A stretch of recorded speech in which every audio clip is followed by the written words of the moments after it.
Teaching yourself something, actually mastering it, with no classroom, no professor telling you what matters, no structured curriculum holding your hand, that's a skill. And like every skill, it can be learned. Even if right now your version of self-education is watching a few YouTube videos and hoping something sticks. You probably know someone like this. They can talk about almost anything with real depth. They connect ideas from completely different fields. They notice patterns other people miss. And when you're around them, you think, how? They didn't go to a better school. They didn't get more hours in the day. Something about how they learn is just different. That difference is real, and it has nothing to do with intelligence. Over the next few minutes, I'm breaking down exactly how self-taught, genuinely sharp people learn. Not the generic read more books advice you've heard 100 times, but the actual method. And I'm saving the most important piece of it, the one habit almost nobody talks about, for later. So stick around.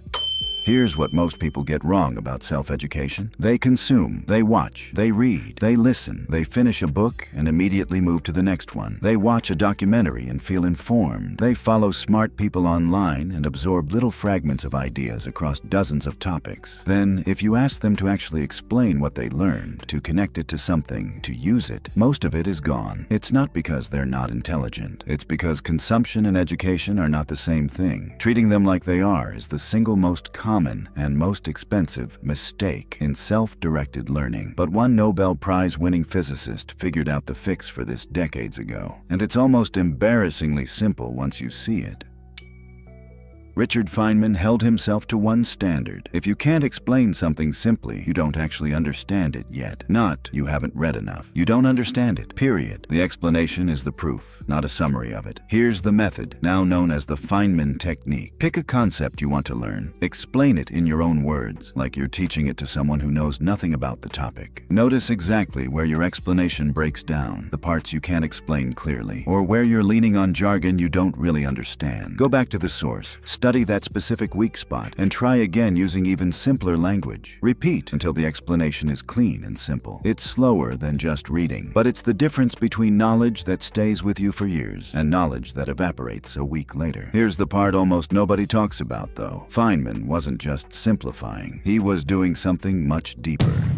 Most people learn like they're filling a container. More input equals more knowledge. Fuller container. Feynman learned like he was constructing a building. Every concept had to connect to something else. It had to be load-bearing. A fact floating on its own, disconnected from everything, was almost useless to him. That's the real difference between the person who's read 50 books and remembers almost none of it, and the person who's read 20 books and can still talk about them with real depth 2 years later. One was collecting, the other was building. One of the richest, sharpest investors of the last century took this exact idea and turned it into an entire system for thinking. Once you see it, you'll notice it everywhere.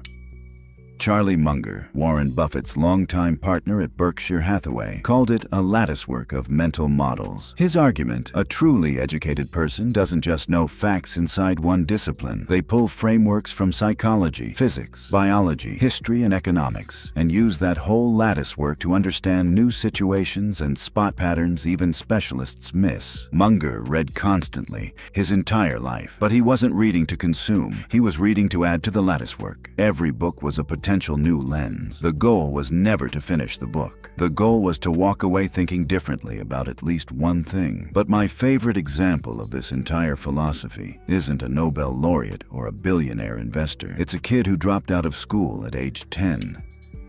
Benjamin Franklin had almost no formal education. He left school at 10 to work in his father's candle shop. By his 20s, he was one of the most well-read, intellectually sharp people in the American colonies. He didn't get there by reading more than everyone else, though he did read constantly. He got there through one specific habit. When Franklin found an essay or argument he found compelling, he'd set it aside. Later, purely from memory, he'd try to rewrite the main argument in his own words. Then he'd compare his version to the original, not to check how much he remembered, but to find exactly where his own thinking was weaker. Was the logic tighter in the original? Were the ideas clearer? Wherever he found a gap, he worked on it. He treated great writing like a teacher, not a warehouse of information to store. He later said this single habit did more for his thinking, writing, and reasoning than anything else he ever did, while already being one of the most effective communicators of his era. This works because it forces active engagement. Your brain can fake its way through reading. You feel like you're following along while retaining almost nothing. It cannot fake make its way through Reconstruction. The gaps show up instantly. There's one more piece to all of this, and it's the part almost everyone skips because it's the least convenient. The internet has built an entire ecosystem out of pre-digested knowledge, book summaries, explainer videos, 5-minute breakdowns of complex ideas. There's a place for all of that. But there's a cost to only consuming the simplified version. You get the conclusion without the reasoning. You get the what without the how or the why. And knowledge without reasoning is almost impossible to apply to new situations because you don't understand it deeply enough to know when it actually applies. Reading the original, the actual book, the actual essay, is slower and harder. It's also where the real texture of an idea lives. A summary gives you someone's conclusions. The original lets you experience the reasoning that produced them. A summary tells you what to think. The original makes you think. Real self-education comes down to one habit, practiced consistently, refusing to let yourself off the hook with surface-level understanding. Every time you hit an idea that actually matters, you push past the point where it feels familiar until you can explain it, connect it, apply it, challenge it. Held consistently over years, that standard is what produces the kind of person who looks like a genius to everyone around them. They're not smarter. They just never stopped at, "I've heard of that." They kept going until they actually knew it. That's the whole difference, and it's available to anyone willing to hold themselves to it. If this changed how you think about learning, that's exactly what this channel is for. Hit subscribe,